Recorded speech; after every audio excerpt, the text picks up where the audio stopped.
भारतीय टीम मुसलसल 3 शिकस्तों के बाद हांगकांग सुपर सिक्सेस इवेंट से आउट हो गई। Hong Kong world super sixes tournament में भारतीय टीम पाकिस्तान के हाथों बुरी तरह शिकस्त खाकर अपने घर लौट गई, जबकि पाकिस्तान आज क्वार्टर फाइनल में जनूबी अफ्रीकी टीम के मद्दे मुकाबिल आएगी।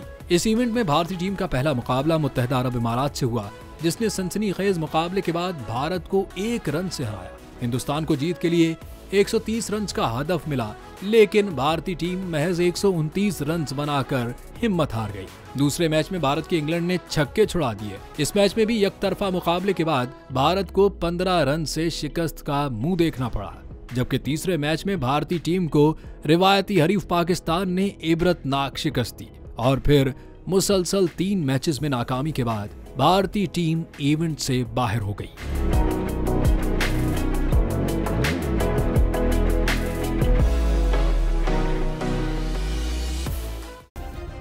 सब्सक्राइब करें और बेल दबाएं ताकि कोई खबर रह न जाए।